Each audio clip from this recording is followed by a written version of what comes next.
Allá por los años 80 se empezaron a reportar una serie de asesinatos de mujeres jóvenes en el estado de Washington, en los Estados Unidos, y no daban con el asesino.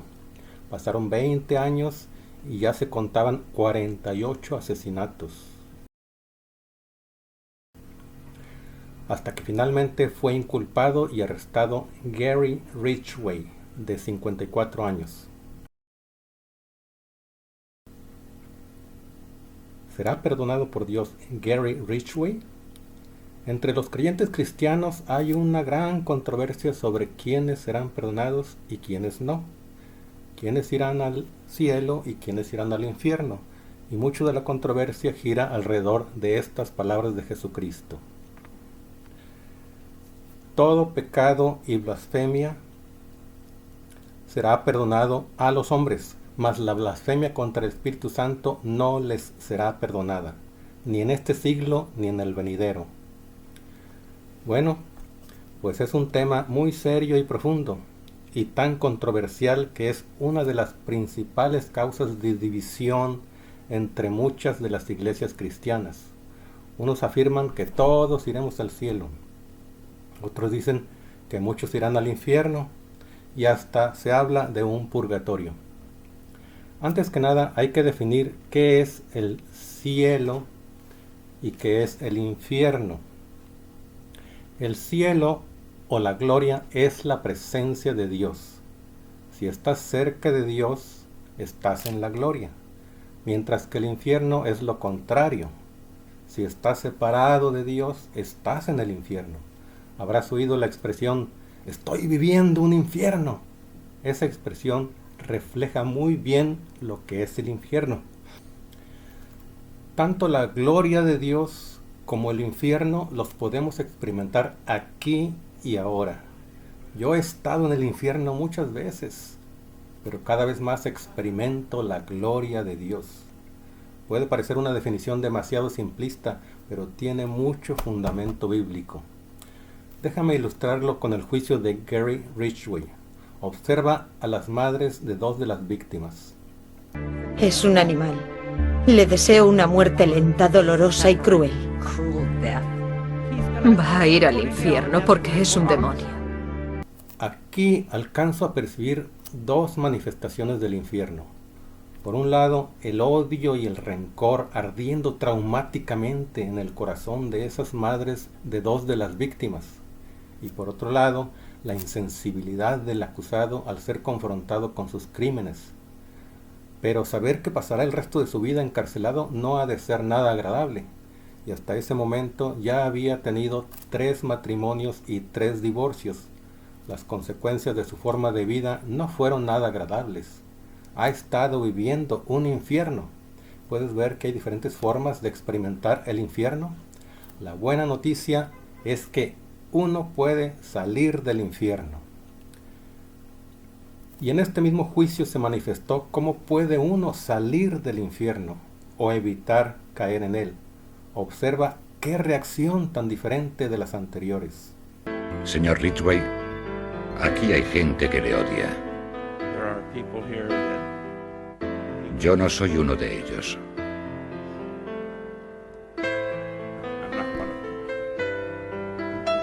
Me ha hecho muy difícil estar a la altura de mis creencias.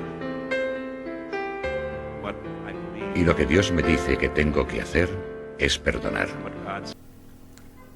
El señor Robert Ruhl, padre de Linda Ruhl, se negó a hundirse en el infierno del odio y del rencor y perdonó al asesino de su hija y empezó a experimentar la gloria. Y eso solo es posible por la presencia del Espíritu de Dios en la persona. No va a ser fácil ni rápido, pero es el único camino para salir del infierno. El señor Robert Ruhl experimentará la gloria plena cuando vuelva a encontrar a Linda, su querida hija, en la vida eterna. De hecho, esa esperanza le dio fuerza para perdonar, pero ya desde ahora tiene una probadita de la gloria eterna. Pero no fue solo el señor Ruhl quien se mantuvo fuera del infierno. El amor de Dios en el señor Ruhl lo motivó a perdonar aún sin que el acusado pidiera perdón. Y ese perdón inmerecido tocó el corazón de Gary Ridgway y hubo un cambio y sintió remordimiento por lo que había hecho. Está perdonado, señor. Pero aunque Gary Ridgway finalmente se mostró arrepentido y dijo que lamentaba el sufrimiento que había causado, de todos modos fue condenado a cadena perpetua, porque de acuerdo a la ley tenía que pagar por sus crímenes. Pero si su arrepentimiento fue real, él finalmente es libre, aunque físicamente esté encarcelado. Siento haber matado a esas mujeres. Tenían toda la vida por delante. Siento haberle causado tanto dolor a tantas familias.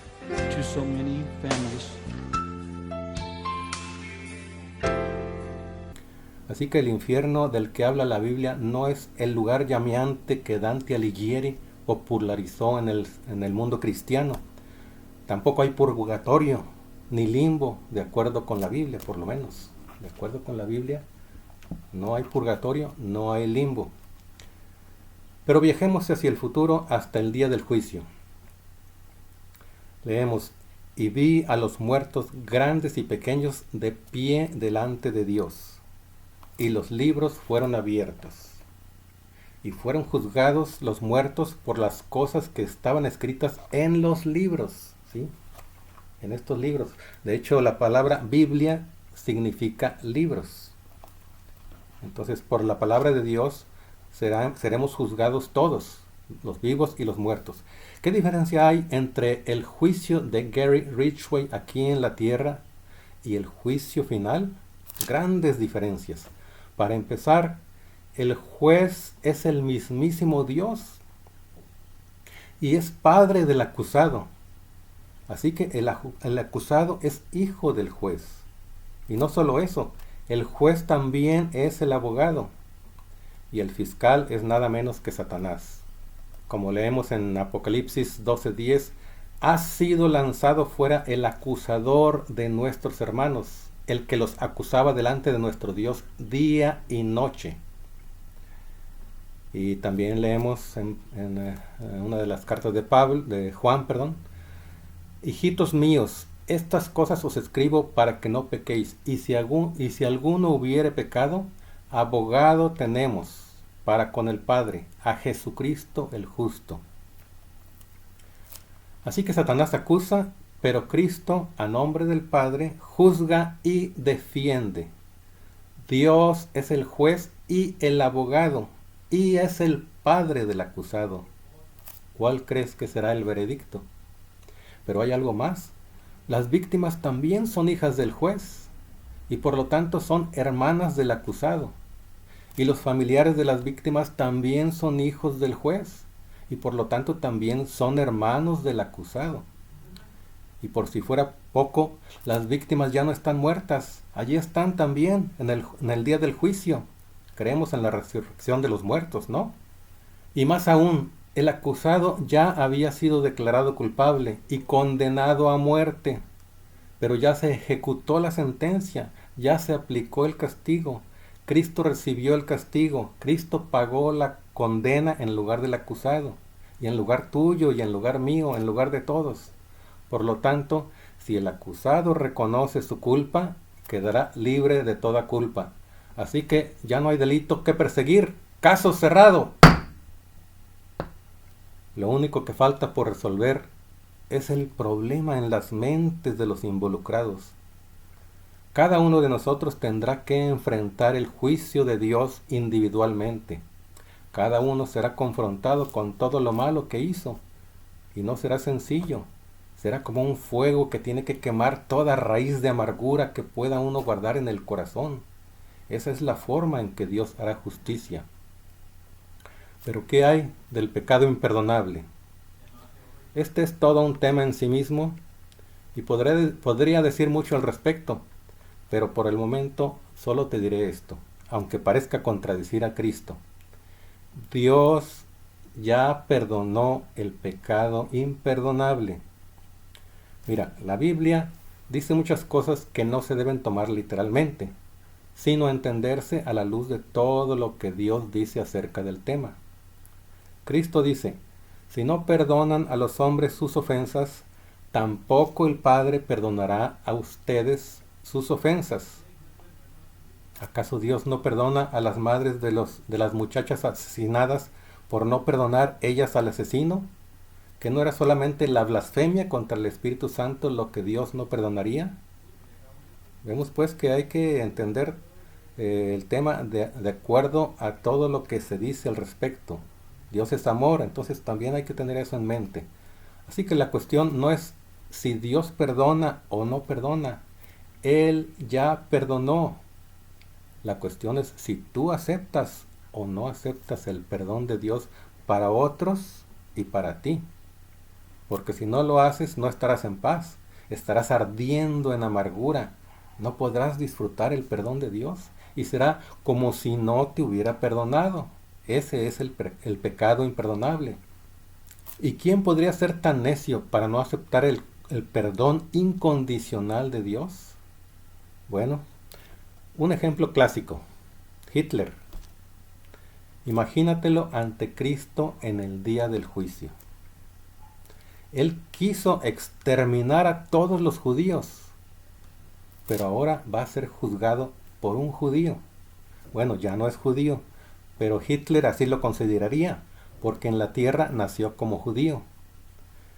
¿No sería remoto pensar que Hitler se negara a aceptar que lo juzgue alguien de esa raza inferior y prefiere encerrarse en un infierno de terrible amargura? O podría ser que cayera de rodillas sollozando, horrorizado por todo lo que había hecho. Ese es un ejemplo de los extremos que puede elegir cada ser humano en el día del juicio. Así que Dios ya perdonó a todos. Finalmente, no estoy diciendo que está bien que hagamos lo que nos dé la gana, que al cabo Dios siempre nos va a perdonar. Al contrario, la exhortación es a que evites la forma de vivir contraria a la que Dios nos muestra, que evites caer en el infierno y que si has caído en él, dejes que Cristo te ayude a salir y a vivir el camino de vida que te da entrada a la gloria aquí y ahora, para continuar allí en la vida eterna. Bueno, puede que ahora veas este asunto de manera diferente o puede que ahora tengas más preguntas. En tal caso, te recomiendo que visites los sitios que menciono al final y te dejo los enlaces en la descripción. Gracias por tu atención y que Dios te bendiga.